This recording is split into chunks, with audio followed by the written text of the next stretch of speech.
Bonjour à tous, ravi de vous retrouver sur Public Sénat pour suivre en direct l'audition d'Éric Dupond-Moretti, le garde des Sceaux qui s'exprime cet après-midi devant les sénateurs de la Commission des lois. Ces sénateurs qui ont demandé son audition dès sa nomination. Les sénateurs socialistes notamment veulent des éclaircissements sur de nombreux sujets comme la réforme du parquet, la question de la justice des mineurs ou encore l'expérimentation des cours criminels et les moyens budgétaires qui vont être alloués à la justice. Notez que le nouveau garde des Sceaux a déjà été auditionné. Il a été auditionné avant-hier par la commission des lois de l'Assemblée. Il est passé sous le feu roulant des questions des députés lors d'une audition qui a duré 3 heures. Et lors de cette audition, Éric Dupond-Moretti a promis de mener à terme la réforme constitutionnelle concernant la nomination des magistrats du parquet et qui permettrait plus d'indépendance pour le parquet. Concernant la question de la justice des mineurs, Éric Dupond-Moretti a aussi annoncé vouloir défendre la réforme qui a été décidée par Nicole Belloubet, l'ex-garde des Sceaux. Il a notamment promis lors de cette audition une augmentation aussi significative du budget de la justice, mais sans donner pour l'instant de chiffrage précis.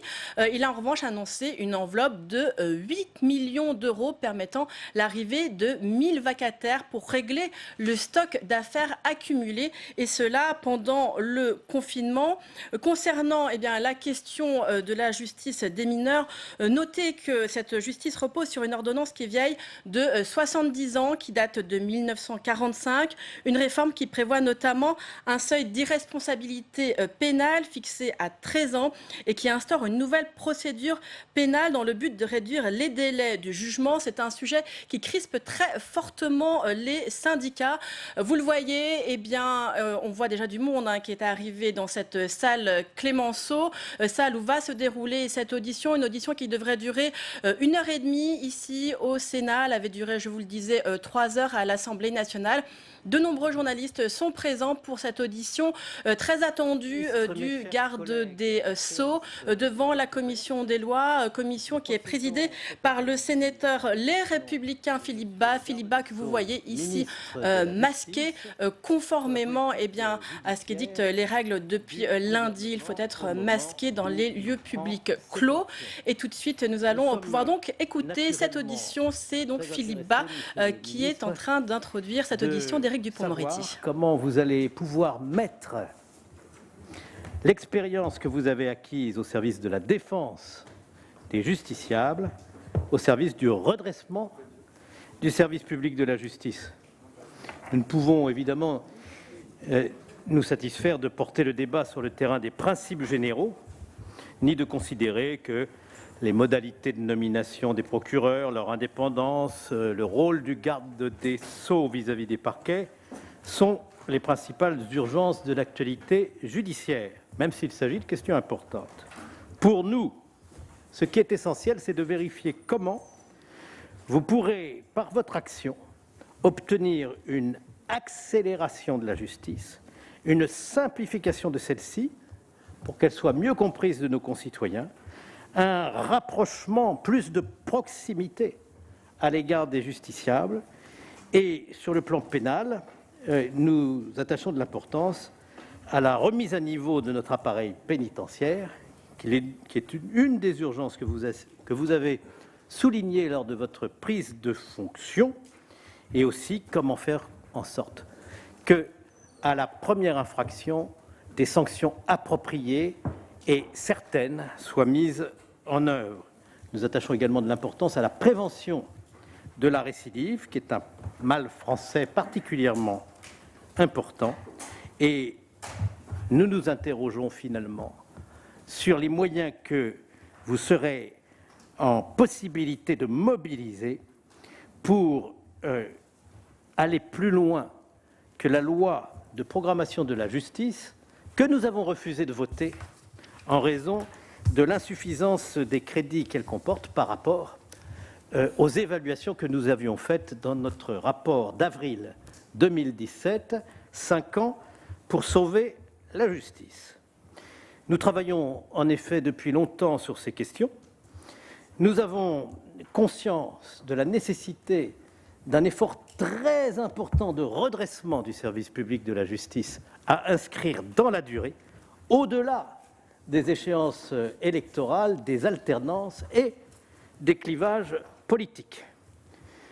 Nous avons une audition qui sera courte, monsieur le garde des Sceaux, puisqu'elle doit impérativement se terminer aux alentours de 14h50. Nous devons donc accepter les uns et les autres une forte discipline. Je vous demanderai vous-même, monsieur le garde des Sceaux, de l'appliquer en ne dépassant pas 10 minutes de propos introductifs.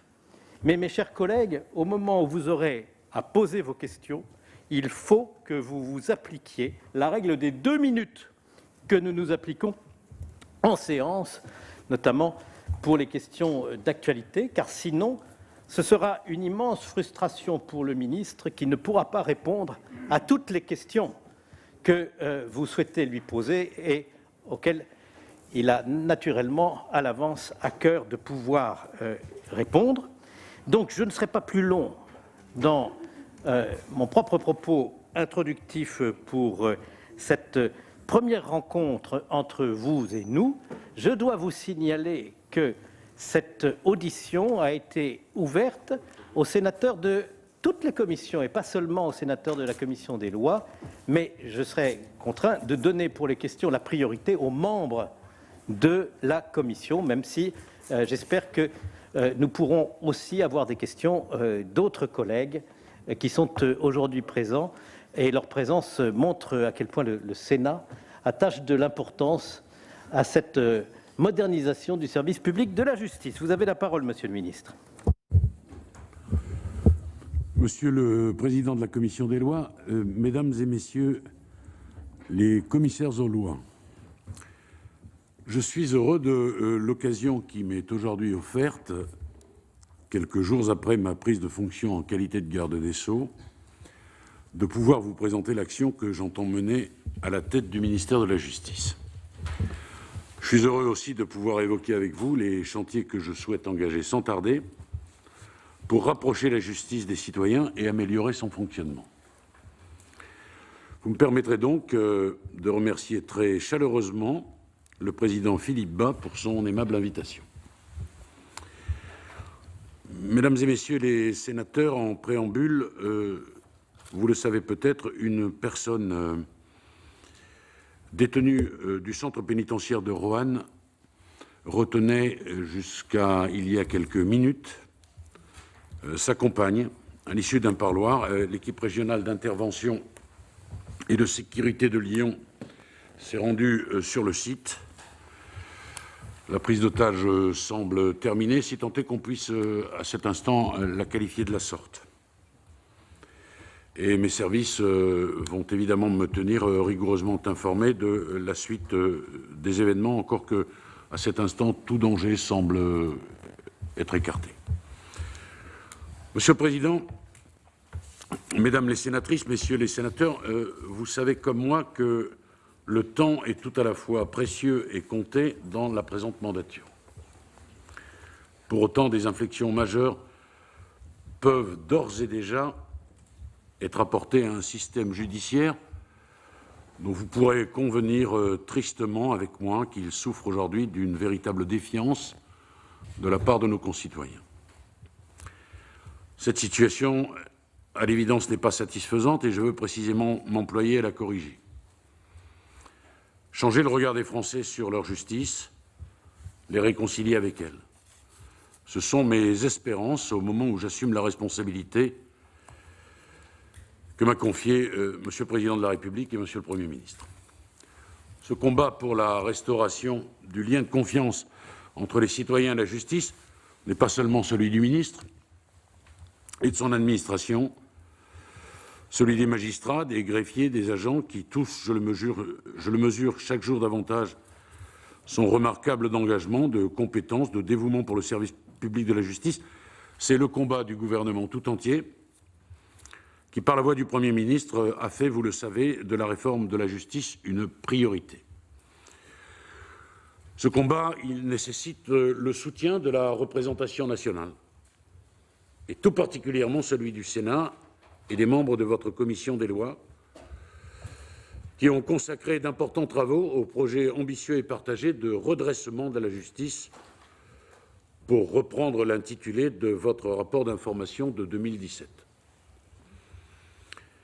Sur la base de ce constat partagé d'un nécessaire et très urgent redressement de la justice, de très importants chantiers de modernisation, comme le plan de transformation numérique, ont été lancés par ma prédécesseure, Madame Nicole Belloubet, et je souhaite saluer devant vous son engagement, ses compétences et son action au cours des 3 années passées.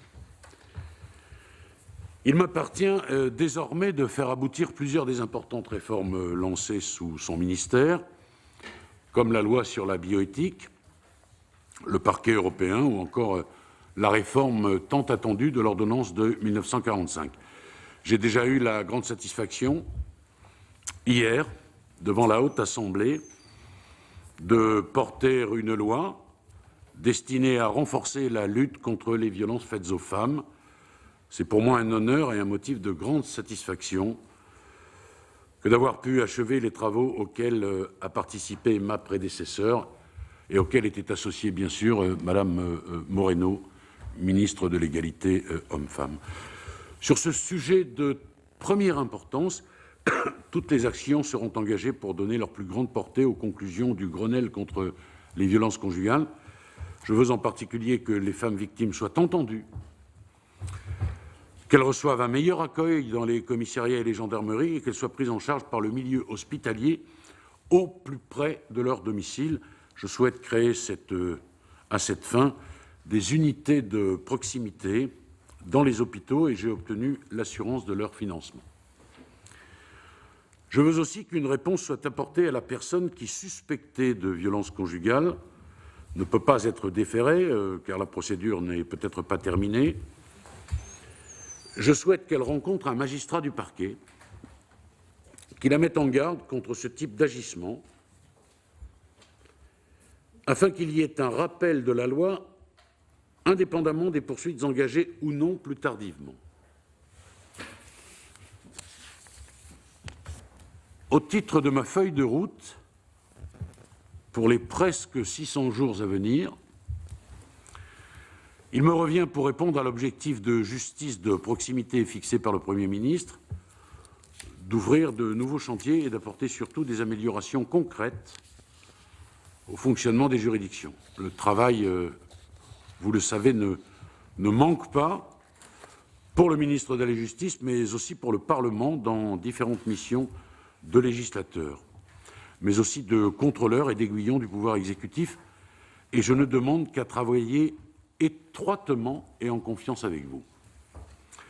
Vous le savez, ma connaissance de la justice n'est pas technocratique. Je n'ai pas encore tout appris, en dépit de la très grande qualité de mes enseignants. Ma connaissance de la justice, elle est charnelle et nourrie par une expérience de plus de 30 ans dans presque tous les tribunaux de France. Elle est humaine, elle est intime. C'est pour cela que le dénuement de notre justice, son décrochage par rapport au système judiciaire des autres pays européens, la dégradation de son image dans l'opinion publique, les condamnations multiples de la France par la Cour européenne des droits de l'homme à l'occasion de procès inéquitables me sont devenus insupportables.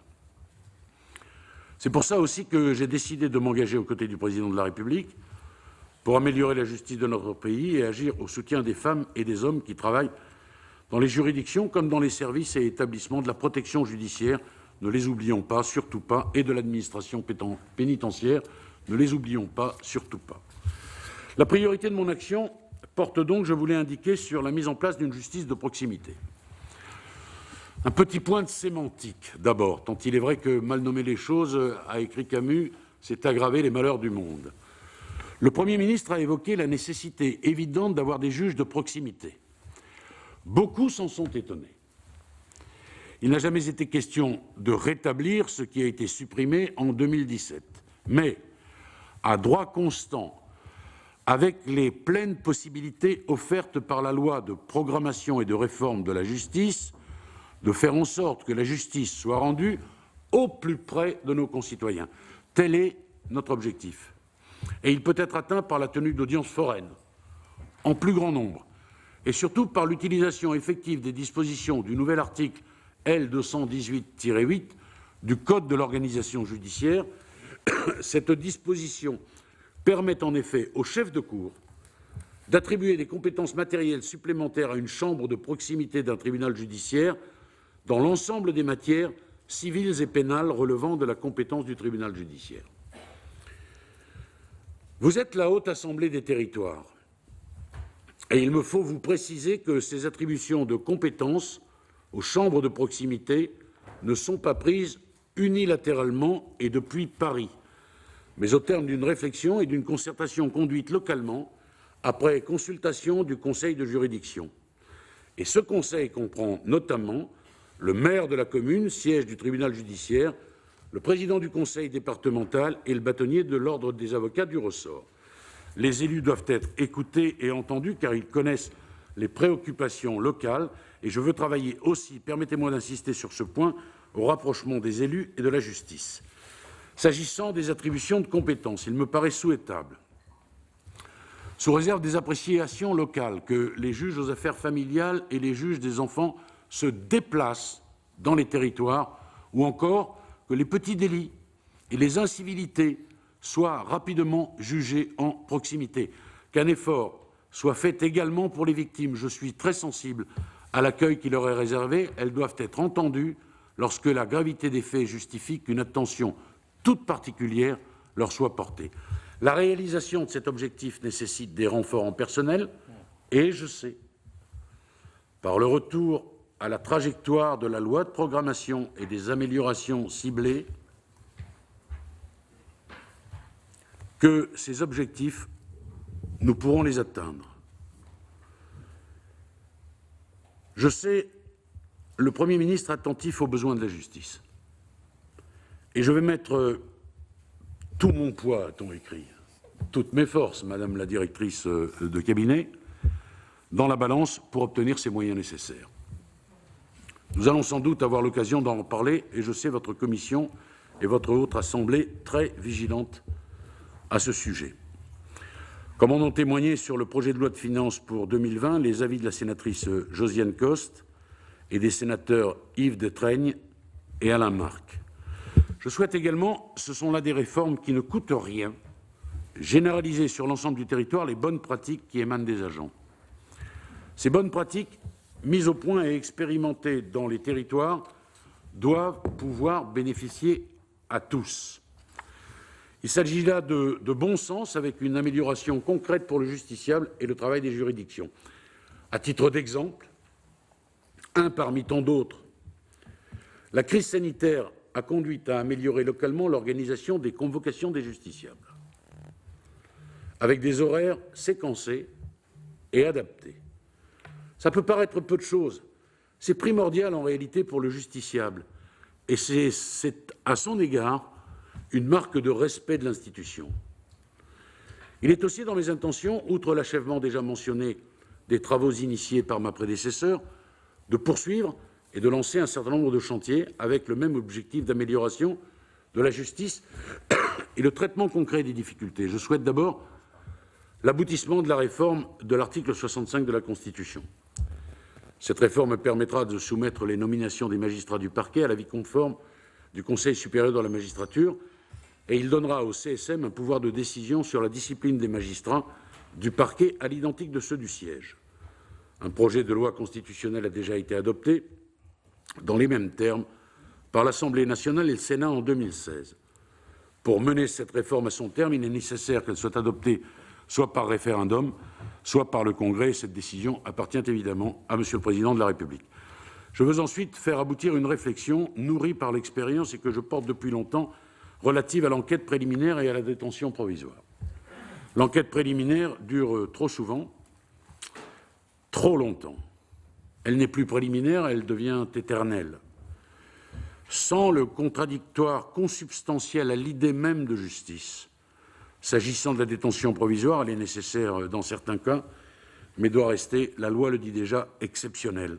D'autres moyens existent. Je demanderai au parquet de prendre des réquisitions en ce sens. Je souhaite également travailler sur la présomption d'innocence. Monsieur le ministre, pardon, je ne veux absolument pas vous interrompre, mais je le fais quand même. Je crois, si vous en avez la possibilité, qu'il faudrait contracter la suite de votre introduction, parce que mes collègues ne vont pas pouvoir vous poser les questions qu'ils ont envie de vous poser. Mais je vous donne la parole. Monsieur le Président, vous me réinviterez, je reviendrai avec un immense plaisir pour m'expliquer. C'est la première fois que je prends complètement la parole au Sénat. Oui. J'ai un discours qui était un peu préparé, que nous avons travaillé. Vous me demandez de le chanter d'une certaine façon. J'accepte l'augure de ce découpage, mais c'est un peu compliqué tout de même. Je voudrais expliquer un certain nombre de choses, je répondrai aux questions. Allez-y, s'il vous plaît. Si le temps nous manque, je reviendrai bien volontiers. Mais bien sûr, Ou je m'arrête immédiatement et je me prête au jeu des questions, si vous le souhaitez. Comme vous préférez. Le c'est problème, comme vous préférez, Monsieur le Président. Alors, moi, je préfère terminer. Allez au bout de votre propos, mais je vous connais de grandes capacités oratoires. Je suis persuadé que vous pouvez aller jusqu'au terme sans forcément lire l'ensemble du propos, mais c'est à vous de le décider. Je veux également, on va le faire en chapitrant un peu les choses, je veux également travailler sur la présomption d'innocence, le secret de l'enquête, dans la concertation avec les différents acteurs concernés, notamment les journalistes. La question des mineurs et de la justice est pour moi un sujet de préoccupation. Vous aurez prochainement à connaître à ce sujet la réforme de l'ordonnance de 1945. Mes convictions sont claires, je vous les livre le plus simplement possible, le plus brièvement possible, Monsieur le Président. Je souhaite que les mineurs soient jugés dans les meilleurs délais et non au-delà de leur majorité, comme ça arrive parfois. Ça n'a aucun sens. Il y a des gamins qui commettent des faits à 16 ans, ils sont jugés à 22, ils sont mariés, ils ont changé de vie. Il y a un certain nombre de réformes à faire, je pense que vous m'interrogerez là-dessus, et j'aurai le loisir d'expliciter ma pensée et mon point de vue. La condition pénitentiaire, dans tous ses aspects, est aussi un des points forts de mon action. Je veux d'abord rendre hommage au personnel de l'administration pénitentiaire, bien sûr. On est à un taux historiquement bas de détenus. Je souhaiterais, dans la mesure du possible, qu'on le maintienne. Je vais très vite. Je sors même de mon discours pour vous dire que j'ai été le témoin passif, mais extrêmement attentif, d'une conversation entre deux jeunes détenus et le personnel pénitentiaire. Ils disaient exactement la même chose. Les uns disaient « nous avons amélioré notre condition » et les autres disaient « nous, quand la condition des détenus est améliorée, on peut travailler, on peut faire de la pédagogie et donc de la réinsertion ». En matière pénale, la fréquentation des cours d'assises et des établissements pénitentiaires ont occupé, vous le savez, une grande partie de ma vie d'avocat. Je vais laisser les expérimentations en cours, mais je ne veux pas que la cour d'assises meure. Je vais très vite. Je prends un mot par page, Monsieur le Président, pour vous être agréable. La justice administrative également... Je me sens obligé, devant tant de courtoisie, de vous proposer de prendre votre temps. La justice administrative aussi mérite un certain nombre de modifications. Nous en reparlerons si vous le voulez bien. Et enfin, la justice européenne et notamment le parquet européen. Voilà, le programme que je viens d'esquisser en le comprimant un peu et dont je vous entretiendrai régulièrement dans les mois à venir est un programme ambitieux.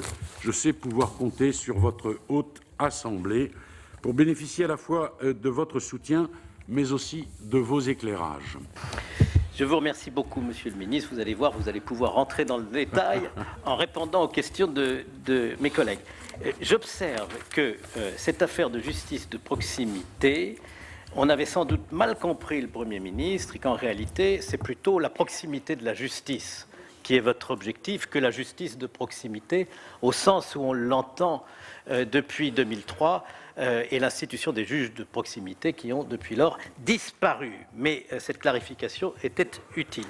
Je voudrais vous dire, puisque vous avez parlé du retour à la trajectoire de la loi de programmation pour la justice, que cette expression m'a rendu perplexe, parce que moi, j'avais compris, même si je sais, et vous en faites ici l'aveu, que la trajectoire n'est pas suivie, puisque on est seulement pour l'année 2019 à peu près la moitié de la hausse prévue dans la loi de programmation judiciaire, mais j'avais compris que le président de la République et le Premier ministre vous avaient donné des assurances pour non seulement rétablir l'application d'une loi qui n'a pas été correctement appliquée, mais aussi augmenter les moyens de la justice.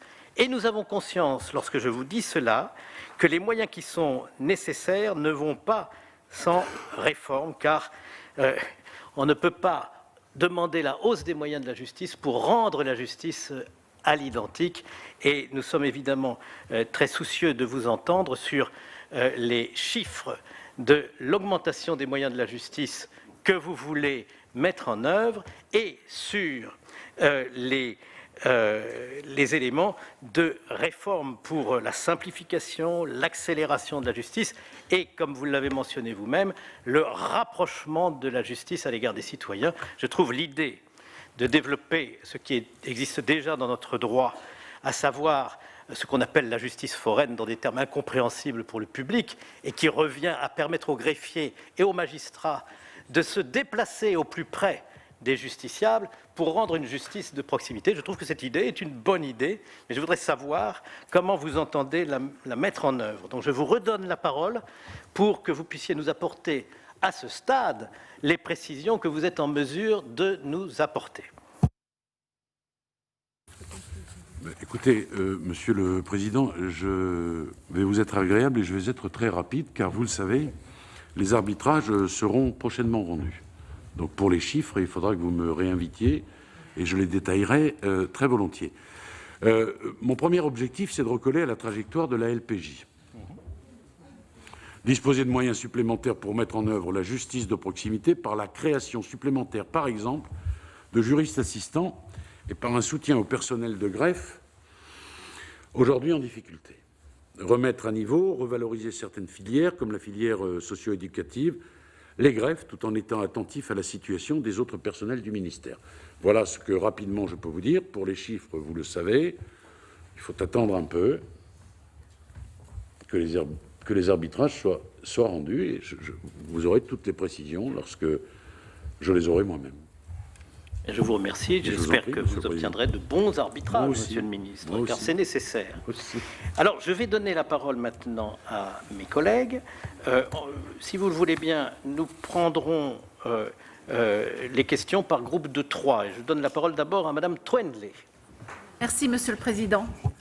Monsieur le ministre, dans son discours de politique générale devant l'Assemblée nationale, le Premier ministre a indiqué vouloir promouvoir la justice de la vie quotidienne, considérant, et je le cite, « Dans beaucoup de territoires, la petite délinquance, les petites incivilités, le tag, l'insulte, le petit trafic, les troubles à ce que le code communal appelle la tranquillité publique, se sont développés au point de gâcher la vie des gens.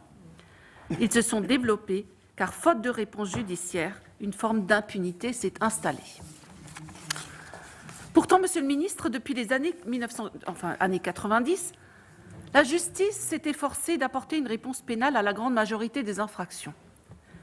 Votre ministère indiquait qu'une réponse pénale est apportée à 88% des auteurs d'infractions. Dans 80% des cas, la réponse pénale consiste en des poursuites devant une juridiction. Pour le solde, il s'agit de mesures alternatives aux poursuites ou de composition pénale. Dans ce contexte, pourriez-vous nous préciser quelles initiatives supplémentaires vous comptez prendre pour lutter encore plus efficacement contre la petite délinquance du quotidien? Et le problème de fond, Monsieur le ministre, n'est-il pas que beaucoup d'auteurs d'infractions ne sont pas tout simplement identifiés? Madame de La Gontrie. Merci, Président. Monsieur le garde des Sceaux, vous avez à plusieurs reprises, aujourd'hui comme hier d'ailleurs, souligné la nécessité de rétablir la confiance entre les citoyens et la justice. Et c'est sur ce point que je souhaiterais vous interroger. Vous avez prêté serment en 1984, il y a 36 ans. Vous avez, je crois, été avocat sans désemparer. Vous avez eu, au long de votre carrière, un grand nombre de clients, certains sans doute plus connus que d'autres, mais dans la période récente, Abdelkader Mera, Jérôme Cahuzac, Théo Louaka, Julian Assange. Et donc je pense que, comme la Conférence nationale des procureurs de la République le demande d'ailleurs, il faudrait que vous puissiez clarifier les conditions de la remontée d'informations dans les affaires individuelles, la nature de votre relation avec le barreau. Vous êtes-vous fait omettre? Avez-vous démissionné? Je vous ai entendu l'autre jour répondre à Laurent Delahousse que vous ne saviez pas, et ce n'est pas moi qui vous en ferai le reproche, si vous reprendriez ou non la robe à la fin de cette mission de ministre, quelle organisation avez-vous mis en place au sein du ministère pour interdire toute remontée d'informations? Avez-vous, comme Gérald Darmanin, adressé une lettre de déport afin que les affaires qui vous ont concerné ne vous remontent pas? Avez-vous précisément, dans la circonstance de la procédure visant votre collègue du gouvernement Gérald Darmanin, mis en place un dispositif spécifique? Sur l'ensemble de ces questions, êtes-vous prêt à la transparence totale, de manière à ce que la confiance soit totale dans votre rôle au sein de ce ministère? Merci, cher collègue. Monsieur Pierre-Yves Collombat.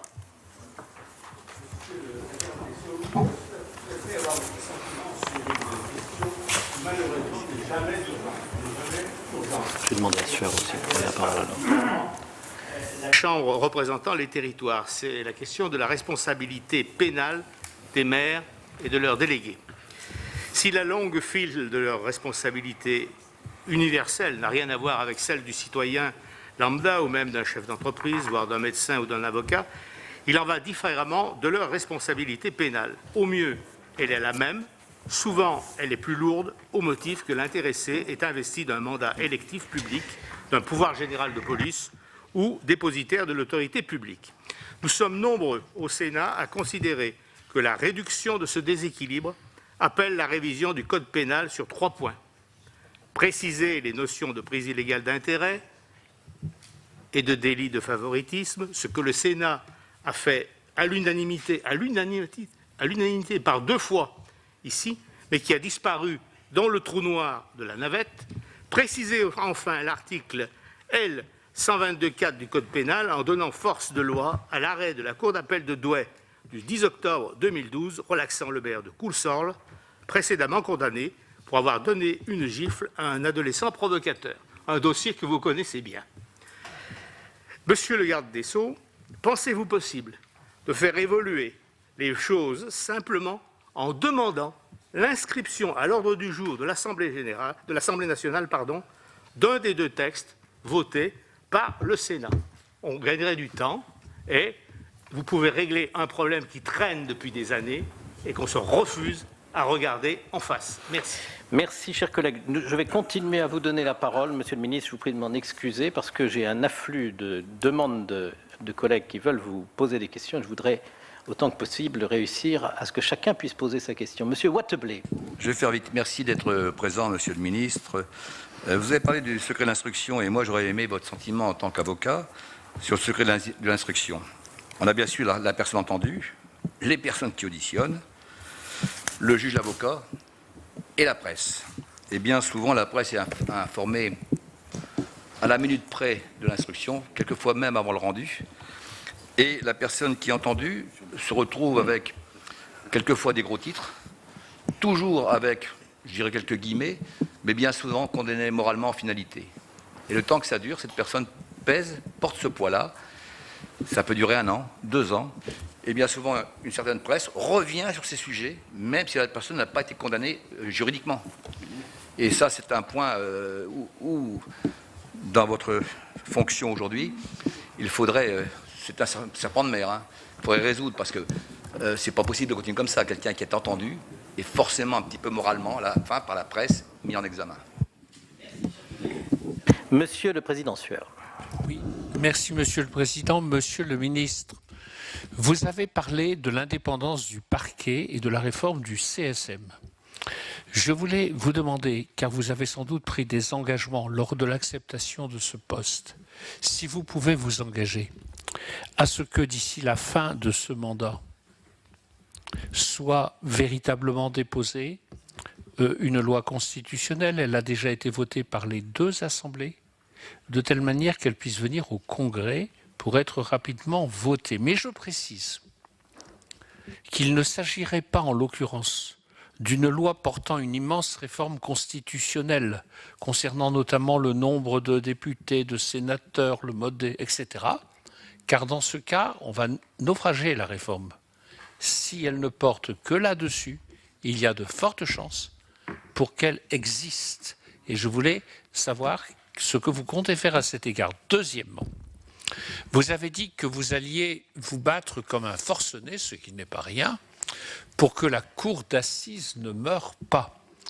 Il ne vous a pas échappé que l'expérimentation pour 7 tribunaux criminels n'allait peut-être pas dans le sens de ce combat, surtout, Monsieur le ministre, quand elle a été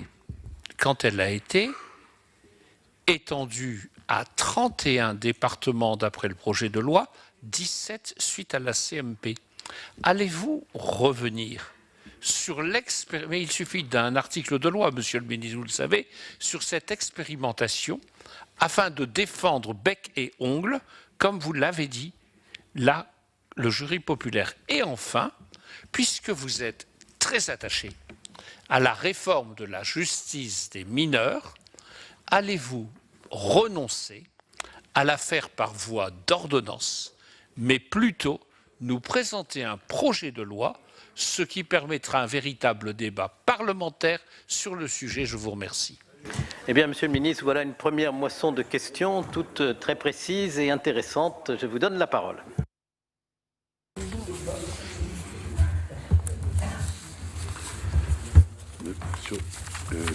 Sur les mineurs. Alors, pardonnez-moi, il y a un certain nombre de choses, mesdames et messieurs, mesdames les sénatrices, messieurs les sénateurs, qui étaient contenues dans mon discours initial, mais pour les raisons que vous savez, elles génèrent maintenant une frustration des questions auxquelles je vais tenter de répondre, mais rapidement, monsieur le président. Et vous voyez que les questions vous permettent de dire ce que vous avez à dire.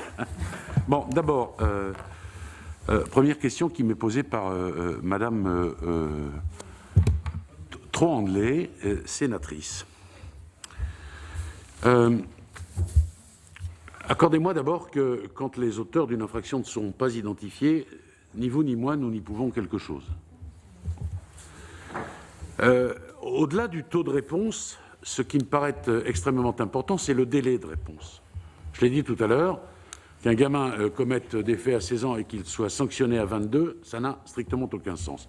Alors, on choisira le vocable le moment venu, juge de proximité, juge de l'urgence, je n'en sais rien, mais ce que je souhaite, c'est que dès qu'une infraction est commise et que dès naturellement que l'auteur est identifié, dans les heures qui suivent, ils reçoivent un message judiciaire. Je crois en la pédagogie de la justice. Les magistrats, les avocats croient en la pédagogie de la justice. La justice, ça n'est pas fait que pour punir, c'est pour délivrer aussi un avertissement. C'est insupportable pour nos concitoyens. Monsieur le Premier ministre a évoqué sa ville de Prades. Je connais la ville de Coussor que vous évoquiez, monsieur le sénateur. Je suis originaire de ce village. J'ai défendu le maire qui avait giflé un gamin et que la cour d'appel de Douai, heureusement, a fini par relaxer. Il y a des gamins qui commettent les petites exactions, les incivilités insupportables, qui cassent des pots de fleurs, etc. Et les gens, ils sont exaspérés par ça. Et ils ont le sentiment, et c'est un sentiment, c'est presque plus grave, le sentiment d'insécurité que l'insécurité. Parce que le sentiment d'insécurité, il permet le fantasme. Et donc les gens sont exaspérés, il n'y a pas de réponse immédiate. Et ça démoralise complètement les forces de l'ordre, qui disent, nous, on entend ça tous les jours, on les interpelle, on ne fait rien, les juges sont laxistes, tout le monde s'en fiche, etc. Je veux mettre un terme à ça, je voudrais qu'un gamin qui se fasse prendre en train de taguer, le lendemain, il puisse repeindre un mur de commissariat et qui en a bien besoin. Voilà ce que je souhaite mettre en place. Je pense que ça parle aux Français et que, au-delà des clivages politiciens qui peuvent exister, on peut être tous d'accord sur des mesures de cette nature. Et monsieur le ministre, ça existe déjà. Oui, mais ça existe, mais ça fonctionne mal. Ah, donc il faut le faire fonctionner. C'est pas une réforme législative. Mais j'ai pas parlé de réforme législative. J'aurai peu de temps. Je veux aller vite. Mon temps est compté, mais ça ne sera pas du temps perdu. Il faut qu'on mette en œuvre un certain nombre d'applications de ce qui peut exister, de bonnes pratiques, pour aller vers l'essentiel. Je vous donne d'autres exemples de ce qu'est la justice. Pour moi, la justice de proximité. Je l'ai dit tout à l'heure dans mon discours, les divorces. Les gens, ils n'ont rien fait de mal. Ils se retrouvent à 30 ou 35 dans une même salle. Ils n'ont rien fait, ces gens-là. Leur vie est en train d'être déchiquetée. C'est extrêmement douloureux. Les Américains qui font des sondages surtout disent que c'est un des moments de vie les plus difficiles à surmonter. On les parque dans une salle à 30-35. Le Covid nous a permis de découvrir qu'on pouvait faire autrement. D'ailleurs, les avocats le savent, ils sont intervenus à de nombreuses reprises pour dire que c'est plus possible, convoquer les uns et les autres de façon séquencée, etc., plus humaine. Ben voilà des petites mesures qui sont toutes simples. Le divorce, également, qui est rendu aujourd'hui, c'est un jeu de conclusion d'un avocat, le jeu de conclusion d'un autre avocat. Les intéressés ne voient même plus le juge. Est-ce que vous pensez franchement que c'est satisfaisant? Et c'est des tas de mesures comme ça que nous avons déjà collectées, qui ne méritent pas d'intervention législative forcément, mais qui doivent être mises en œuvre. Madame... Pardon, Monsieur le ministre. Madame Trendley voulait juste préciser sa question. Allez-y, s'il vous plaît. Pardon. Allez-y, s'il vous plaît. Madame Trendley. Monsieur le ministre, vous avez dit en à vos propos que je vous avais dit qu'il y avait beaucoup d'auteurs d'infractions qui ne sont pas identifiés. Mais Oui. Vous m'avez répondu, je n'y peux rien. Moi, oui, je n'y peux rien. Vous non plus. Je pense que si. Vous pourriez parler à votre collègue du ministère de l'Intérieur, ministre de l'Intérieur, et lui demander de débloquer plus de moyens pour les enquêteurs. D'accord, j'entends bien. Non. Allez, Monsieur le ministre, allez-y, répondez à Madame de la Gontrie, puisque Madame vous de avez la commencé Gontrie, à le faire. les choses sont extrêmement claires. J'ai identifié les dossiers... Non, allez-y, Monsieur le ministre, vous seul avez la parole pour l'instant. Alors, je suis omis. J'ai identifié avec mon équipe les dossiers qui sont problématiques. Ça n'a pas été simple parfois parce que j'ai pu défendre quelqu'un il y a 15 ans qui peut revenir, vous le savez, sur le devant de la scène. Je suis très clair là-dessus. Je ne m'interdis aucune remontée d'informations, sauf celles qui ont pu concerner mon activité antérieure, et je vous dirai ce que j'ai fait. Je m'interdis en revanche, et nous sommes dans les clous des textes, de donner quelques directives que ce soit à qui que ce soit. C'est très clair. Ceci étant dit, vous le savez comme moi, c'est le lieu là aussi de tous les fantasmes et de toutes les interprétations. Et personne ne sera jamais convaincu. Il y a un grand principe de notre droit, c'est que la mauvaise foi ne se présume pas. Alors, s'agissant des affaires qui m'ont concerné, je n'aurai, sur ces questions-là, aucune remontée d'émanation, d'information. Aucune, strictement aucune. Il y a une liste. Il y a une liste. Mais, Monsieur le ministre, pardon. Si vous trouvez une solution plus adéquate à la situation, franchement, je suis preneur parce que nous avons réfléchi. On n'a pas trouvé d'autre solution que celle-là. Il y a une liste. Ensuite, j'aurai forcément une déontologie et j'entends la respecter. Je ne recevrai aucune information des affaires qui ont pu me concerner.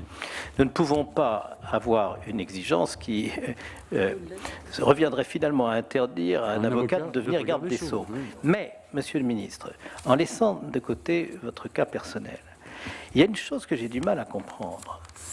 Pourquoi vouloir maintenir les remontées d'informations jusqu'au garde des Sceaux, tout en affirmant que le garde des Sceaux ne s'en servira jamais pour donner des instructions au parquet? Il me semble qu'il y a une sorte de contradiction. À quoi vont vous servir ces remontées d'informations de manière très précise, si vous pouvez répondre à cette question? À quoi sert d'informer le garde des Sceaux s'il n'a pas le droit d'intervenir? Je ne plaide pas pour son droit d'intervention, mais je me dis qu'il y a une zone opaque et qu'une clarification pourrait peut-être être utile, ou alors vous allez nous donner une réponse très simple pour nous dire c'est nécessaire que le garde des Sceaux soit informé. Mais ça ne va pas sans le dire, et sans l'expliquer, et sans en débattre. Je crois que les choses en réalité sont très simples. Le garde des Sceaux reçoit des instructions et il est normal que le garde des Sceaux sache quelles sont les affaires qui peuvent concerner l'État, le fonctionnement de l'État. C'est une de ses missions. Ensuite, de là à communiquer... Attendez, pourquoi faire pour être informé?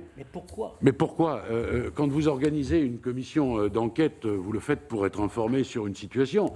Vous voudriez en savoir plus que moi, Monsieur le Président. Pour faire la transparence démocratique, oui. Mais pardonnez-moi, je suis aussi le chef de la politique pénale et il me paraît tout à fait normal que le garde des Sceaux soit informé. Je vous rappelle d'ailleurs que ce sont nos textes. Si vous souhaitez en changer, vous avez une liberté d'intervention que je ne vous contesterai pas. Mais en l'état, ce sont nos textes. Moi, j'entends recevoir les informations. De là à les utiliser pour appeler tel procureur, ou pire encore, tel juge du siège. Non, je vous dis que non, et là aussi ce sont nos textes, et je suis tenu de respecter la loi. Donc vous pensez qu'elle est bien faite? Je pense que c'est celle-là qui existe pour le moment, nous en discuterons peut-être, mais il n'y a aucune raison que dans le cadre d'une commission, vous interveniez dans une affaire qui, parfois d'ailleurs, est connue de la justice, pour savoir un certain nombre de choses et que le garde des Sceaux ne serait pas informé de cela. Pardonnez-moi, il est normal que le garde des Sceaux connaisse des affaires de l'État. Je me permets de vous dire, Monsieur le ministre, Et ensuite, d'ailleurs, que les commissions d'enquête parlementaires n'interviennent jamais dans le champ d'enquête judiciaire. Et au Parlement, nous y veillons. Mais je vous laisse poursuivre vos réponses. Ensuite, vous savez que je dois rédiger un rapport qui vous est transmis chaque année sur l'application de la politique pénale. J'ai besoin de recevoir un certain nombre d'informations. On ne peut pas... Écoutez, les textes existent. Si vous... Mais ce sont des explications. Je vous demandais juste des explications. Vous nous dites au fond, j'ai besoin de remonter d'informations parce que je suis responsable de la politique pénale et les informations sur les affaires individuelles contribuent à me permettre de forger la politique pénale. Si c'est votre réponse, je peux l'entendre. C'est aussi une des réponses, elle est plus complexe, mais cela me permet de rédiger un rapport à destination du Parlement. C'est pour nous. Et moi, j'estime, pardonnez-moi. Si c'est pour nous, évidemment, je rends les armes. J'ai dit notamment, et les adverbes ne sont pas inutiles, Monsieur le Président, j'estime que le garde des Sceaux peut recevoir des informations sur des affaires qui concernent le fonctionnement de l'État. Eh bien, je vais vous dire, je n'ai à ce stade, voyez-vous, reçu strictement aucune information sur la situation de M. Darmanin. Je sais une chose et vous la partagerez avec moi, c'est qu'il est présumé innocent. Nous sommes tous d'accord là-dessus. Je n'ai, madame, reçu strictement aucune information sur sa situation. Allez, monsieur le ministre, vous avez la parole, et vous seul. Vous m'avez, monsieur le sénateur, demandé tout à l'heure si je souhaitais faire évoluer les choses. Vous avez évoqué cette affaire que je connais bien, l'ordre du jour, l'un des deux textes, pourquoi pas, laissez-moi seulement le temps d'en prendre connaissance. Je ne l'ai pas fait, je n'ai pas eu le temps de tout faire encore.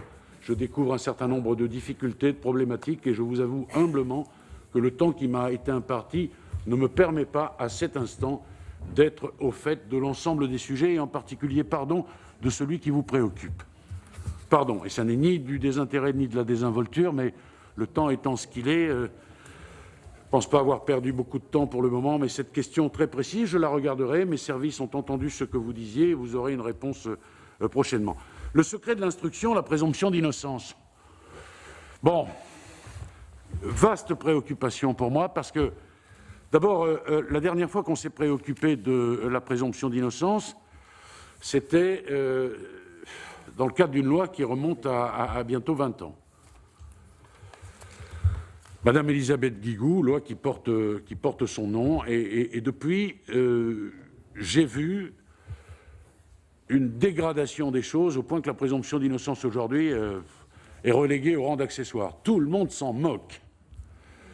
J'ai dit devant l'Assemblée nationale, je crois, il y a 2 ou 3 jours, on consacre des émissions à des affaires qui sont en cours d'instruction, 1h30. Un homme se fait déchiqueter, on entend des témoins à charge, on a la certitude qu'il est coupable. Et vous avez en fin d'émission la petite phrase magique « Rappelons que M. Bernard Jean-Jean est présumé innocent ». Ça ne peut plus durer. Ceci étant dit, c'est une expression que nous avons utilisée hier sur la ligne de crête. Ce travail ne peut être fait qu'avec les journalistes, évidemment, parce que sinon nous encourons le risque majeur d'être considérés comme d'insupportables censeurs qui s'en prendraient à la liberté de la presse. La presse a beaucoup de droits, elle a aussi des devoirs, et je souhaite faire un travail avec les journalistes sur cette question, parce que le constat, que l'on soit parlementaire ou avocat ou ministre depuis quelques jours, c'est que la présomption d'innocence est devenue totalement évanescente dans ce pays. C'est insupportable. Le secret de l'instruction, alors là, n'en parlons même pas. N'en parlons même pas. Je ne sais même plus si ça existe encore. Avec cette difficulté que parfois ceux qui violent le secret de l'instruction sont ceux devant qui vous déposez une plainte pour violation du secret de l'instruction, et ils ont quand même grand-peine à fournir toutes les énergies pour s'auto-incriminer. Donc là aussi, il faut qu'on regarde, parce que je souhaite raccourcir l'enquête préliminaire dans sa durée, parce que préliminaire, ça a un sens. Je souhaite que cette enquête devienne contradictoire, parce que les droits de la défense, ça a un sens, et la justice, pardonnez-moi, ne peut être rendue que dans le contradictoire. Et puis, je souhaite qu'on envisage comment protéger l'honneur des hommes. J'ai eu une très très longue conversation avec Pierre Baudis, le fils de Dominique Baudis. Et je crois qu'on a oublié Dominique Baudis. Parce que les leçons en la matière ne sont jamais retenues. Et s'il faut légiférer, eh bien on le fera. Parce qu'il faut redéfinir les choses comme elles méritent de l'être. On ne peut pas, comme ça, s'autoriser. Je vois des choses assez stupéfiantes. J'avais assisté, pour illustrer ce propos et pour vous dire à quel point il me préoccupe, sur un plateau de télévision, j'avais entendu deux grands journalistes d'un grand journal du soir dire qu'ils disposaient de l'intégralité du dossier d'enquête préliminaire dans l'affaire dite Fillon, alors que ni Fillon ni ses avocats de l'époque ne pouvaient procéduralement obtenir ces documents. C'est scandaleux. Alors quand j'ai dit, mais vous avez obtenu ça de qui? Ah, on m'a dit secret des sources. Ah, secret des sources, d'accord. Mais alors du PNF? Ah non, non, non. Alors moi j'ai suggéré que la femme de ménage avait piqué le dossier et qu'elle l'avait remis aux journalistes. Non, il faut qu'on travaille là-dessus vraiment très, très sérieusement. Le président Sueur. Non, mais ne voyez pas du tout dans mon... Dans ma fébrilité que votre question... Non, mais je vous ai dit, en réalité, déjà dans le discours que je comptais faire là-dessus, ma position, monsieur le sénateur, elle est extrêmement claire. Je suis pour une séparation nette du siège et du parquet. C'est une formule que j'ai très souvent utilisée, formule du président Coujard, qui présidait la Cour d'assises de Paris, qui disait « c'est quand même le seul sport où l'un des arbitres porte le même maillot qu'un des joueurs ». J'indique d'ailleurs que dans la magistrature, on n'est plus sur une position univoque là-dessus, hein. Il y a un certain nombre de magistrats qui souhaitent la séparation du siège et du parquet. Moi, c'est mon souhait, pour un tas de raisons. Je n'ai sans doute pas le temps de les développer ici, mais nous nous reverrons. Je ne pourrai pas le faire. Pas que je mange mon chapeau, mais le temps qui m'est imparti m'interdit de mettre cette modification essentielle à mes yeux en chantier. Oui. Alors, oui. La nomination des procureurs. Oui. Alors, eh bien, dès que je... Non. Sur la... Alors, je voudrais terminer ce qui me semble réforme structurelle essentielle que je ne pourrais pas mener à son terme. Non pas que je n'en ai pas envie, mais ce sont des rêves ou des utopies que le calendrier me contraint à mettre de côté. Mais oui, mais vous m'avez posé des questions sur le reste, donc je vous réponds sur le reste. Je voulais aussi, évidemment, envisager l'École nationale de la magistrature et envisager une école de formation commune. Non, mais ce sont des choses importantes. Je ne pourrais pas. En revanche, sur l'ordonnance de 58, les magistrats, et particulièrement ceux du parquet, attendent cette réforme. Et il s'agit d'inscrire, de graver dans le marbre de la Constitution une pratique que ce pouvoir a toujours respectée. Voilà. Donc la réponse est oui. Vous nous annoncez aujourd'hui que le président de la République va convoquer le Congrès pour faire adopter définitivement cette révision de la Constitution qui a été votée en termes identiques par les deux chambres. C'est ce qu'il a dit. C'est un scoop. Je vous remercie de cette information. Alors l'expérimentation, là aussi. Non, attendez, la cour d'assises, ça mérite à elle seule une commission des lois, pardonnez-moi, et qu'on en discute complètement. Mais il y a des expérimentations qui sont en cours, monsieur le sénateur. Il y a un stock à résorber. Non, mais j'ai compris, je sais compter et j'ai compris. Je vous donne ma position, je vous dis que c'est pour moi la chronique d'une mort annoncée de la cour d'assises. Je ne veux pas qu'on prenne ce chemin. On a d'ailleurs procédé par étapes. D'abord, on a réduit le nombre de jurés, ce qui fait qu'aujourd'hui, une décision de condamnation n'est plus prise à l'unanimité du jury populaire. Ce n'est donc plus une juridiction populaire, au sens où on pouvait l'entendre autrefois. Moi, j'aime cette juridiction pour des tas de raisons. C'est une bouffée d'oxygène dans le corporatisme des juges, je l'ai déjà dit. Et c'est aussi, on se souvient tout simplement que la justice est rendue au nom du peuple français et on est en train d'exclure le peuple français du fonctionnement de sa justice. Ça a un autre mérite, c'est que les Français qui sont jurés et qui sont amenés à rendre la justice savent enfin comment fonctionne la justice. Parce que entre la justice qu'on rend au Café du Commerce et la justice que l'on rend, quand on a entre ses mains le sort d'un homme, on appréhende la justice de façon différente. Moi, je ne veux pas laisser mourir la cour d'assises, je ferai tout pour qu'elle ne meure pas. Je trouve que c'est une juridiction qui marche bien. Les expérimentations sont en cours, qu'elles se poursuivent, on en tirera les conclusions, mais il y aura toujours de quoi dire, ne fût-ce que sur le terrain démocratique, que cette institution doit être maintenue.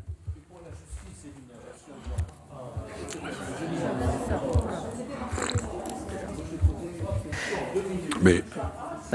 Monsieur le ministre, est-ce que la réforme de la justice des mineurs va faire l'objet prochainement d'une saisine du Parlement? Voilà la question. Oui. La Bien réponse sûr. est oui, Oui. mon cher collègue. Donc, La nous pouvons maintenant passer à la suite des questions. Je vous signale qu'il nous reste 24 minutes. Vous êtes 10 à avoir demandé à poser une question au ministre. Si chacun d'entre vous accepte de poser sa question en 1 minute, sans faire trop de commentaires, le ministre aura le temps de vous répondre. Alors, je donne la parole à Monsieur Frassa. Faites sur le micro, Monsieur le Président. Monsieur le ministre, j'aborderai un sujet qui est celui de la loi Avia et des contenus illicites. Mon premier point, je vais aller droit au but, c'est le bilan qu'on peut tirer de la censure plutôt sévère qu'a fait le Conseil constitutionnel de la loi Avia. Et la question, c'est quel bilan et après? Le deuxième, c'est le débat qui a eu lieu tout récemment, auquel le Premier ministre et vous-même avez pris parti dans ce débat. C'est celui sur l'anonymisation, mais au terme que je préfère, plutôt la pseudonymisation sur Internet. L'anonymisation, je pense que si on l'interdit, c'est-à-dire interdire l'anonymat sur Internet, on risque surtout de porter préjudice aux lanceurs d'alerte et surtout aux victimes. Et le pseudonymat, terme que je préfère, et donc sur lequel j'aimerais avoir votre avis, c'est quel moyen pour lever plus facilement le pseudonymat et surtout identifier, dans ce cas-là, les auteurs de cette haine sur Internet. Et j'ai terminé la suite, ça sera pour les suivants, puisque j'en suis à 1 minute 15, Monsieur le Président. Merci, cher collègue. Monsieur Durin. Merci, Monsieur le Président. Monsieur le garde des Sceaux, Jacques Toubon, avant de quitter son poste, a insisté sur la protection accordée aux lanceurs d'alerte. Votre prédécesseur, Madame Belloubet, déclarait « Les whistleblowers sont l'un des défis les plus importants de nos démocraties. Un déni de transparence et de justice. » L'Union européenne a adopté une directive en novembre 2019 sur ce sujet central et nous savons tous ce que les lanceurs d'alerte apportent à nos démocraties sur la santé publique, sur l'environnement ou sur l'évasion fiscale. Alors je vous ai lu, Monsieur le garde des Sceaux, vous avez défendu un lanceur d'alerte célèbre, vous avez aussi des propos plus durs sur les lanceurs d'alerte. Maintenant que vous êtes garde des Sceaux et en charge de ce dossier, est-ce que vous pouvez nous préciser votre vision des lanceurs d'alerte, de la protection à leur apporter et de la manière dont vous envisagez surtout de transposer la directive européenne que j'ai évoquée? Merci, cher collègue. Madame Françoise Gatel. Merci, Monsieur le Président. Monsieur le Ministre, ma question porte sur les maires qui sont trop souvent les oubliés de la justice. Depuis quelque temps, on constate dans tout le territoire français une augmentation des incivilités, voire une augmentation des agressions, parfois très graves, à l'égard des maires. Or, très souvent, les maires qui sont dépositaires d'une autorité, comptables devant leur population de ce qui se passe, sont juste oubliés dans le circuit d'information. La loi Engagement et Proximité que nous avons votée ici en décembre dernier impose que le maire soit systématiquement informé, non à sa demande, mais systématiquement informé par le procureur de la République des suites judiciaires qui sont données à ces signalements, ainsi qu'aux infractions qui causent un trouble à l'ordre public sur le territoire de sa commune. C'est un sujet extrêmement important pour tous les élus, dont beaucoup sont nouveaux aujourd'hui. Donc, Monsieur le ministre, quel retour pouvez-vous nous faire sur ce dispositif et sur sa mise en application? Je vous remercie. Monsieur Bigot. Merci, Monsieur le Président. Monsieur le garde des Sceaux, s'agissant de la justice des mineurs, soyez précis dans votre réponse si vous le permettez. Le Code de la justice des mineurs fait l'objet d'une ordonnance qui était censée entrer en vigueur en octobre prochain. Son entrée en vigueur a été reportée. Est-ce que pour vous, il est remis en cause et vous ferez un nouveau texte, ou est-ce que vous reprendrez cette ordonnance et en demanderez l'homologation? La question est très précise. Merci, Autre point, oui, en mars 2017, la chancellerie publiait un avant-projet de loi de réforme de la responsabilité civile. Ce texte faisait l'unanimité, il a été travaillé pendant 10 ans par les spécialistes, il est attendu. Nous avons fait un rapport, nous pensons que ce texte pourrait sortir. Or, je sais que ce n'était pas dans les préoccupations de votre prédécesseur. Ce serait utile qu'il puisse sortir dans les 600 jours qui vous restent. Merci. Merci, chers collègues. Madame Marie Mercier. Merci, Monsieur le Président. Monsieur le ministre, un de vos premiers déplacements a été pour le centre éducatif fermé d'Épinay-sur-Seine. Dans le cadre d'une mission ici au Sénat, nous avions visité le centre... Pourtant, j'ai enlevé mon masque pour vous parler. Un de vos déplacements a été pour le centre éducatif fermé d'Épinay-sur-Seine. Ici au Sénat, nous avons fait une mission sur les mineurs et nous étions allés au centre de Savigny-sur-Orge avec un directeur extraordinaire, un personnel motivé, un projet éducatif solide et malgré cela, des résultats un peu décevants.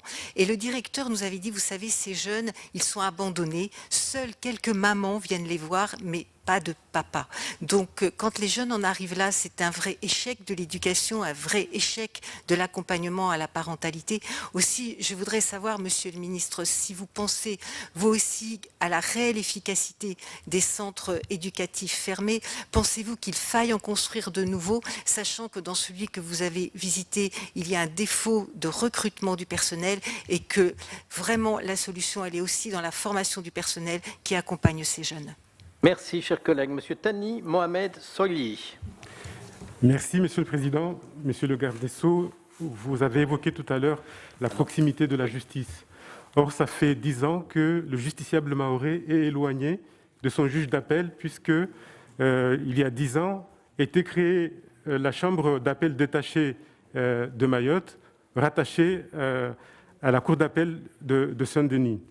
Cette question est cruciale, surtout à l'aune de la décision du Conseil constitutionnel du 30 avril 2020, qui a donné à l'État jusqu'au 31 octobre pour arrêter le système de visioconférence pour les justiciables au sein les justiciables jugés dans la chambre de l'instruction, et des solutions doivent être trouvées. Or, pour Mayotte, la chambre de l'instruction se trouve à La Réunion.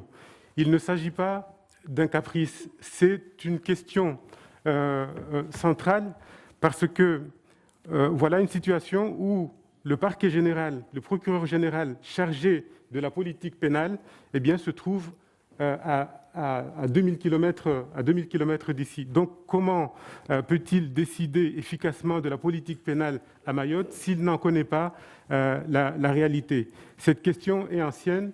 Je l'avais soumise à votre prédécesseur Christiane Taubira. Je pensais que, comme elle avait milité pour que...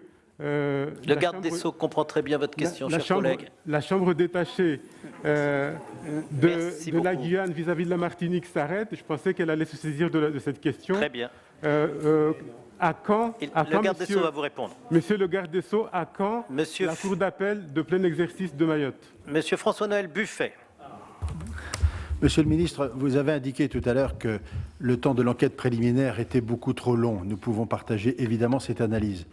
Cela veut-il dire, Monsieur le ministre, que le juge d'instruction va retrouver son rôle et que, alors que depuis quelques années, il semblait que son destin, en tous les cas la fonction, devenait funeste, peut-être entendez-vous lui redonner le rôle qui lui appartient? Madame Benbassa. Monsieur le ministre, dès votre entrée en fonction, vous avez visité la prison de Fresnes. Que comptez-vous faire dans les 600 jours qui vous restent pour améliorer les conditions de détention dans les lieux de privation de liberté? Je vais vous poser une seconde question basique. Vous avez également, dès votre arrivée, visité le tribunal de Bobigny. Que comptez-vous faire également pour désencombrer les tribunaux et accélérer le traitement des dossiers? Merci.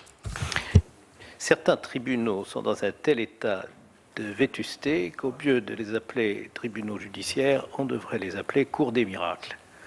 Et encore, ça supposerait que les justiciables soient satisfaits des décisions qui y sont rendues. Mais, Madame de Romédy. Merci, Monsieur le Président, Monsieur le Garde des Sceaux. Pendant sa campagne électorale, le Président de la République avait initialement envisagé la construction de 15 000 nouvelles places de prison. L'objectif a ensuite été révisé à la baisse, 7 000 au cours du quinquennat, puis 8 000 au cours du quinquennat suivant. Pensez-vous que l'objectif de livrer 7 000 nouvelles places d'ici à 2022 puisse être tenu? Outre la construction de nouvelles places, le programme immobilier de l'administration pénitentiaire permettra-t-il aussi d'améliorer les conditions de détention en rénovant les établissements vétustes? Merci, chers collègues. Et enfin, la dernière question est celle du président Caner, à ma droite. Last but not the least. À votre droite géographique, Monsieur le Président. Monsieur le garde. Vous l'aviez interprété autrement, chers collègues? Non, rassurez-vous, je lis dans vos pensées, Monsieur le Président, ministre. Monsieur le ministre, Monsieur le garde des Sceaux, vous allez être privé de liberté pendant 20 mois. Minimum ou maximum. On verra bien quelle sera la suite. Donc, une question d'ordre général. Quelles sont vraiment les 2 ou 3 priorités qui sont les vôtres pendant ce temps qui vous est compté et qui permettra de redonner de l'espoir à la justice, mais aussi aux justiciables, premièrement. Deuxièmement, vous avez eu un propos à l'égard de la Haute Autorité de la Transparence de la Vie Publique, que nous connaissons bien ici en tant que parlementaires, à l'occasion d'une affaire concernant une ministre d'un ancien gouvernement, pour être clair, d'un quinquennat précédent. Il y en a eu aussi quelques-unes à l'époque. Vous auriez évoqué donc la Haute Autorité comme étant un truc, je répète, un truc... une espèce de truc populiste, et ce propos a été dénoncé, disons-le, par le nouveau président Didier Migaud, et qu'il a considéré comme étant infamant. Donc, que pensez-vous de cette haute autorité que nous estimons, nous, comme étant un plus pour la transparence de la vie publique et politique dans notre pays? Eh bien, Monsieur le ministre, vous disposez d'une vingtaine de minutes pour répondre. Alors, la première question m'a été posée par monsieur le sénateur Christophe-André Frassa. La question des réseaux sociaux et de l'anonymat est une question infiniment complexe. À la fois, les réseaux sociaux, c'est l'outil idéal d'une démocratie participative, et en même temps, c'est devenu une poubelle à ciel ouvert dans certains cas. Alors, ça protège effectivement certains, mais ça détruit aussi, de mon point de vue, le tissu social. Moi, je suis poursuivi par Guacamole 425. Et c'est insupportable. Je dis que celui qui ne signe pas ne devrait pas pouvoir s'exprimer. Quand son propos, monsieur le sénateur, est injure, antisémitisme, racisme, homophobie, sexisme. Comment agir? Alors, c'est toute la difficulté. J'ai posé la question avec beaucoup d'humilité, beaucoup de modestie, parce que je n'ai pas la réponse. Est-ce que technologiquement c'est possible, ou alors est-ce que ce sont les diffuseurs qu'il faut aller attaquer? Mais c'est une vraie question.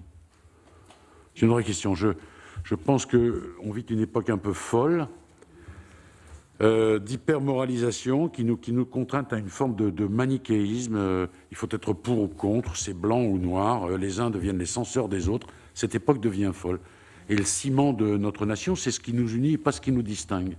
En tous les cas, pas en ces termes-là. Et moi, je veux pouvoir argumenter, je préfère débattre que me battre. Et ces réseaux sociaux, sous cette forme-là, m'exaspèrent. Alors, je conçois que, parfois, l'anonymat peut protéger. Bien sûr. Mais la plupart du temps, reconnaissons que... Et l'autre inconvénient, on parlait tout à l'heure de présomption d'innocence, c'est que la presse traditionnelle est est dans la surenchère des réseaux sociaux d'une certaine façon. Et donc c'est le buzz, et c'est ce qu'on appelle chez les journalistes, c'est pour ça que je voudrais travailler avec eux, le putaclic. Il faut faire de la mousse. Parce que sinon, ça n'a aucun intérêt d'aller voir le journal. Il vaut mieux que... C'est plus simple pour la jeunesse d'aller voir les réseaux sociaux. Donc tout ça, il faut que l'on y réfléchisse, parce que je pense que ça peut faire trembler la démocratie, moi. Il y a aussi une forme de totalitarisme de la pensée qui nous envahit, qui nous interdit de réfléchir, qui nous interdit de faire un certain nombre de choses, qui nous contraint, et dans notre langue, et dans nos choix artistiques. Et tout ça, la Haute Assemblée ne peut pas être insensible à ça. J'ai dit que je serais le garde des Sceaux de la liberté. C'est vrai, ça c'est une question qui me préoccupe beaucoup.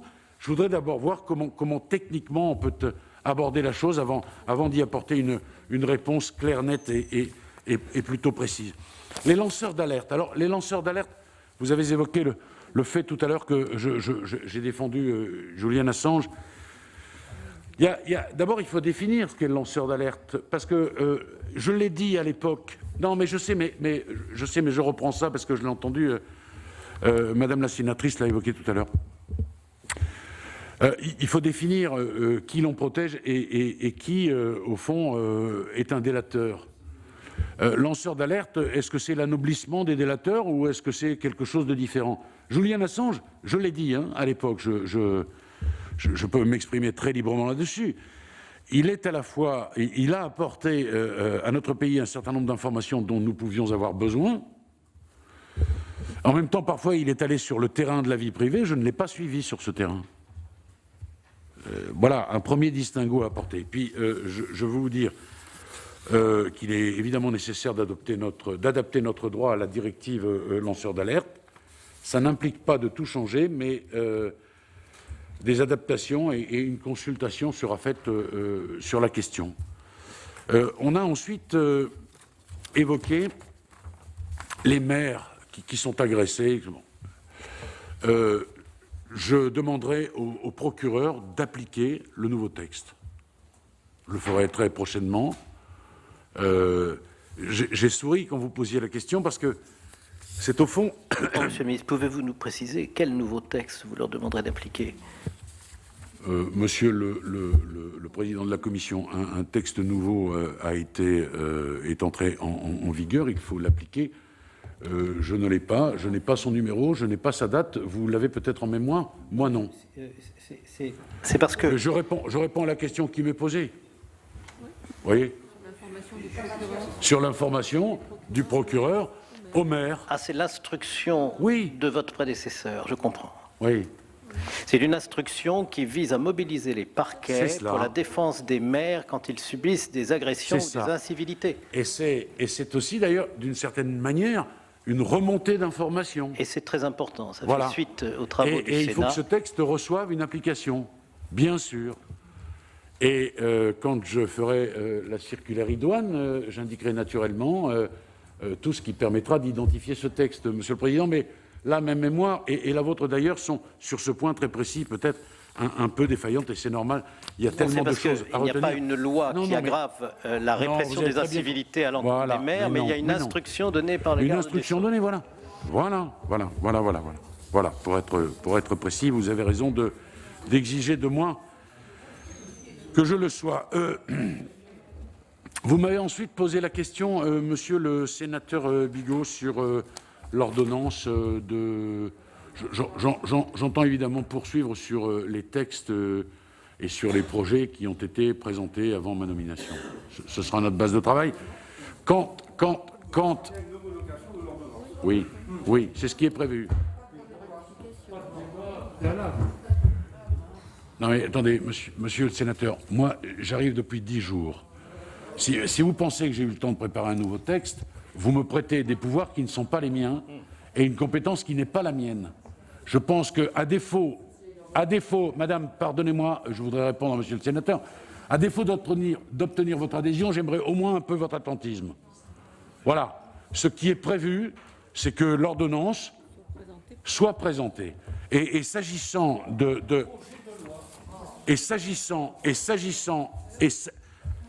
Non, mais moi, je veux bien... S'il vous plaît, mes chers collègues, laissez répondre le ministre sans l'interrompre, parce qu'il y a beaucoup de questions auxquelles il doit encore répondre. Laissez-le répondre. S'agissant de la réforme de la responsabilité civile, un projet a été préparé par mon administration. J'en prends connaissance et nous nous reverrons prochainement pour savoir comment on va faire les choses. Madame la sénatrice, les CEF, alors j'y ai vu, comme vous sans doute, des choses absolument incroyables. Et en particulier, il y avait là des gamins qui sont nés en prison. Ils sont nés en prison. J'ai pensé à la formule de Sioran, je m'accroche désespérément à ma mauvaise étoile. Ouais. Et je dis une seule chose, à ce stade. Quand ils sont là, ils ne sont pas en prison. Et déjà ça me paraît une victoire. Alors je ne sais pas si on en sauve beaucoup, mais si on en sauve 1 sur 10 déjà, on n'a pas fait ça pour rien.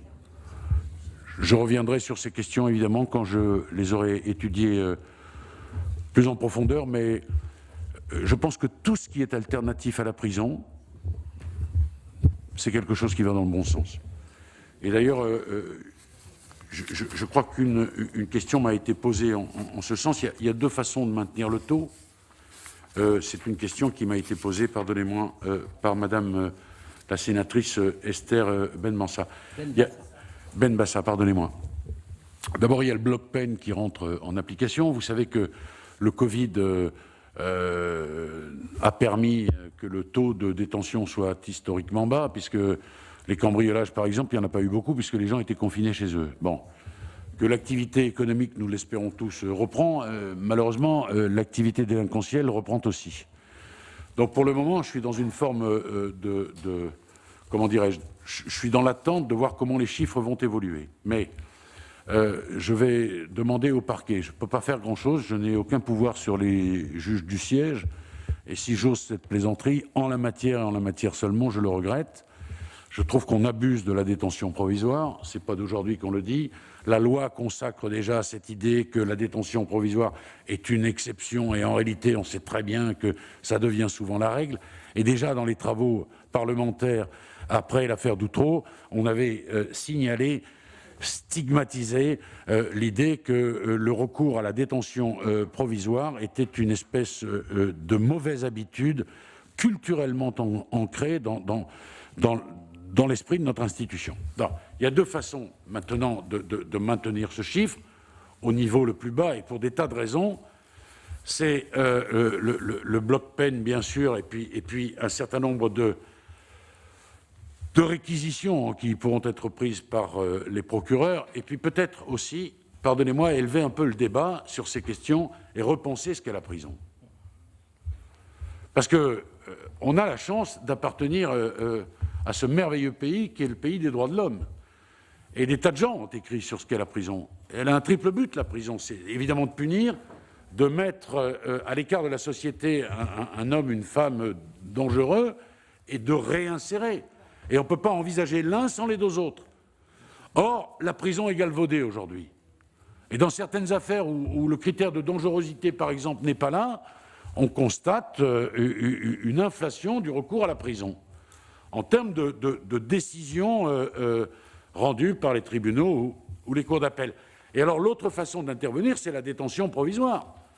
Enfin, pour quelle raison dans notre pays on ne parvient pas, en dépit des efforts, en dépit de tout ce qui a été écrit, et là encore ça transcende les clivages politiciens, on ne parvient pas à obtenir que quelqu'un soit jugé libre.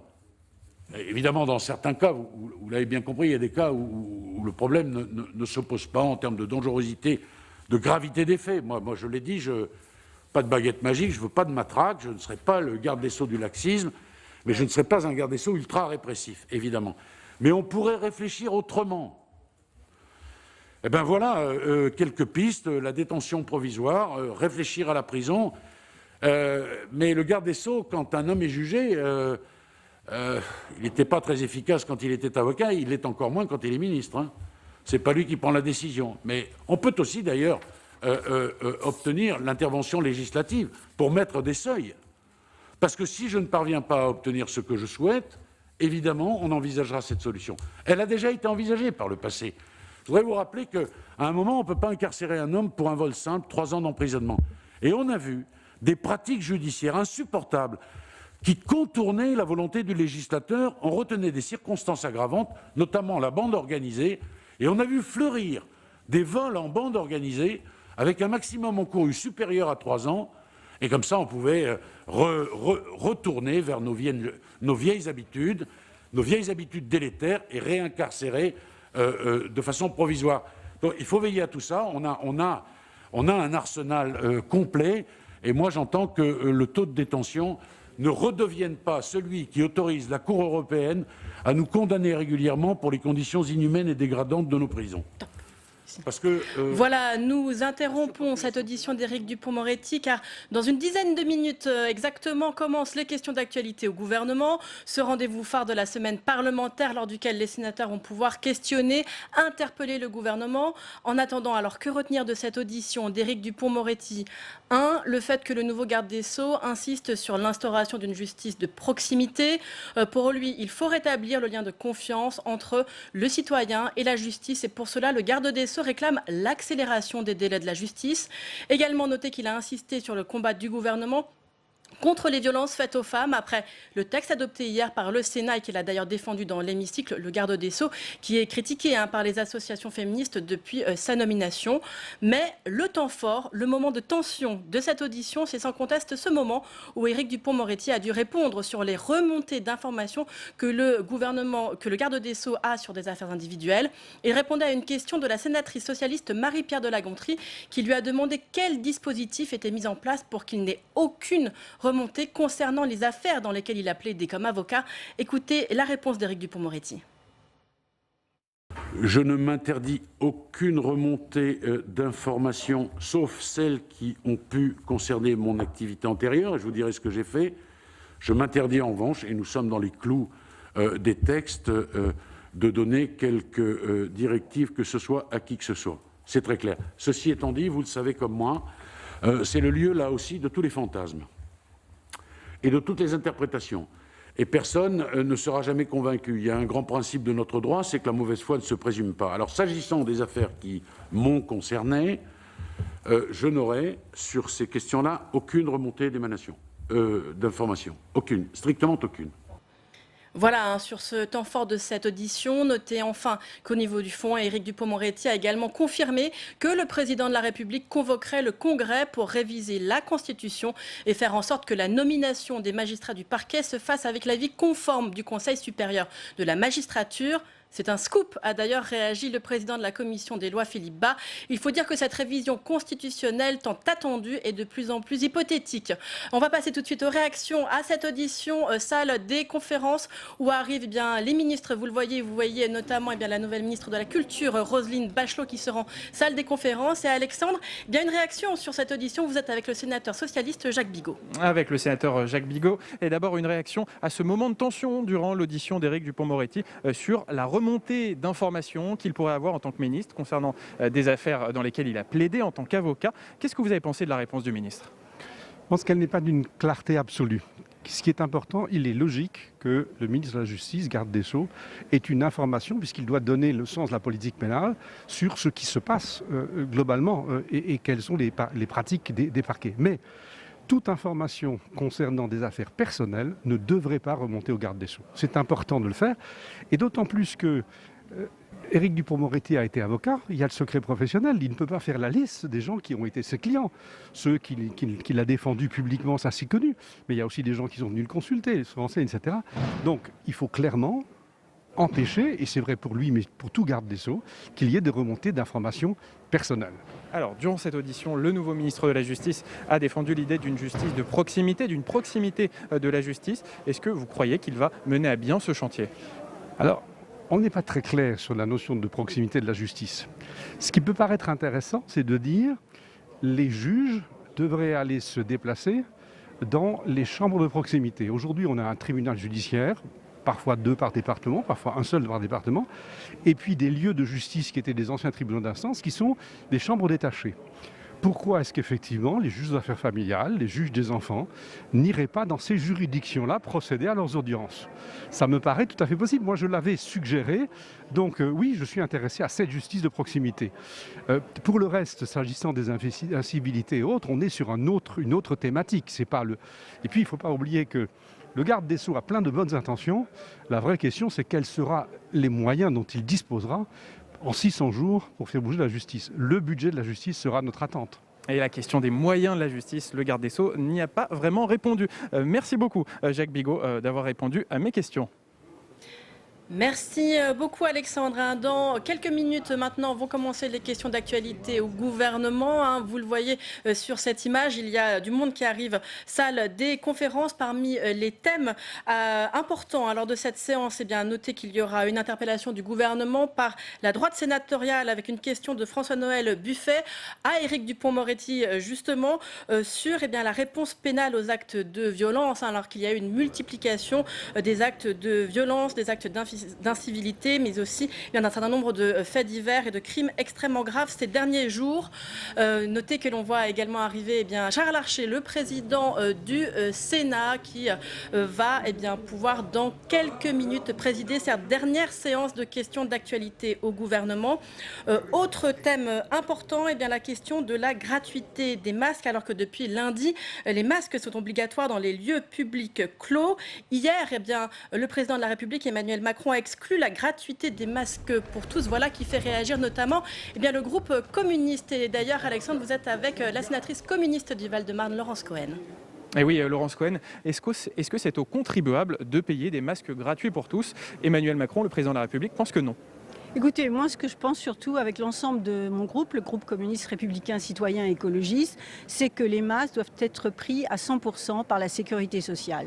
Donc ça serait une mesure de justice sociale, d'égalité. C'est d'ailleurs ce que j'ai déjà demandé dans une question au gouvernement, qu'il l'avait refusé. J'espère qu'ils ont médité cette proposition et qu'ils vont accepter cette prise en charge à 100% pour toutes et tous par la sécurité sociale, parce que nous sommes là dans une mesure de protection de la santé et donc c'est normal qu'il y ait cette prise en charge. Mais alors, est-ce que des personnes aisées devraient avoir ce remboursement de la sécurité sociale pour avoir un masque? Écoutez, la sécurité sociale est un système de protection sociale pour tout le monde. Donc je pense qu'il ne faut pas mélanger les genres. Nous sommes dans un produit qui est indispensable pour la santé des Françaises et des Français. Donc il faut que ça soit pris en charge par la sécurité sociale. Et pour en avoir les moyens, il faut arrêter de faire les exonérations de cotisations sociales, puisque en ce moment même, le gouvernement vide les caisses de la sécurité sociale. Donc c'est là la vraie problématique. Et puis s'il y a besoin de mesures de justice, il faut rétablir l'impôt sur la fortune. Là, c'est une autre mesure. Mais ne mélangeons pas les genres. Quand il s'agit de dispositifs pour la santé, c'est pour tout le monde la prise en charge par la sécurité sociale. Très bien, et au moins votre programme est clair. Merci beaucoup, clair et Laurence net Cohen. Comme souvent. Merci voilà. beaucoup, Laurence Cohen, pour votre intervention. Merci. Merci Alexandre. Également, dans l'actualité, le plan de relance européen, alors qu'un accord a été trouvé hier au petit matin pour ce plan de 750 milliards d'euros. La journée a été qualifiée d'historique par le président de la République, Emmanuel Macron, alors que, je le rappelle, ce plan faisait l'objet de négociations extrêmement tendues. Un plan de relance massif fondé pour la première fois sur un endettement commun face à la récession sans précédent qui menace l'Europe.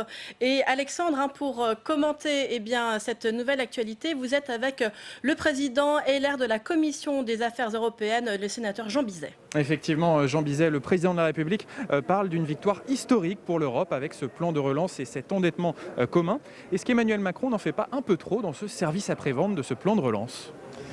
Disons que l'accord obtenu hier à une heure, je dirais, très matinale, est quand même un accord exceptionnel. Imaginons se retrouver il y a quelques mois, personne ne pouvait penser qu'on aurait, je dirais, instillé une dose de fédéralisme budgétaire dans le fonctionnement de l'Union. Il a fallu une pandémie mondiale pour démontrer la fragilité de l'Union européenne, avec un marché unique qui est le premier marché économique mondial, et une monnaie unique, mais précisément des discordances entre les économies des différents États membres.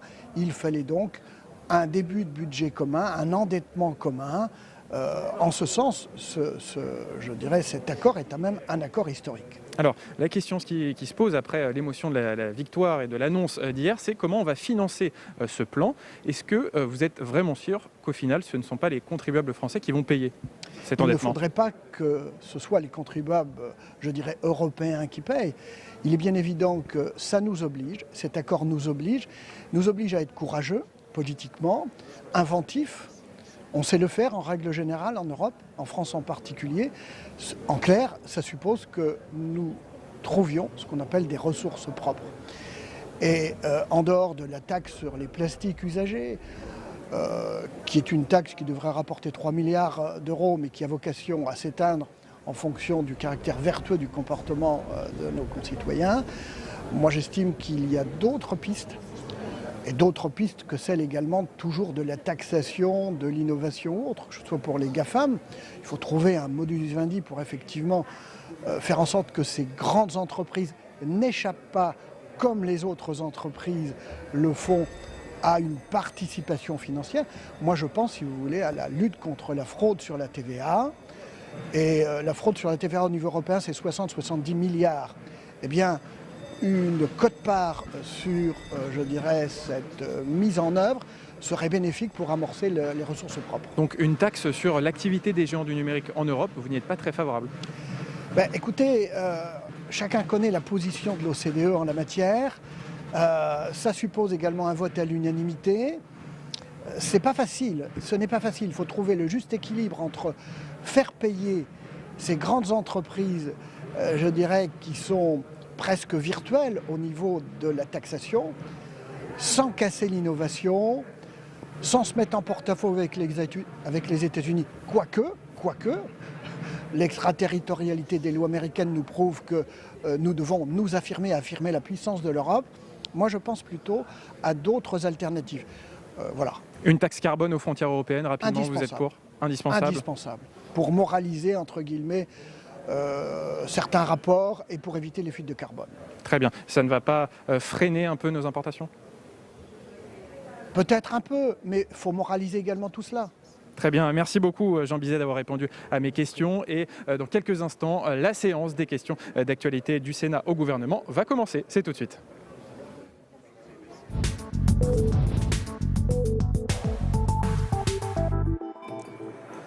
La séance est ouverte.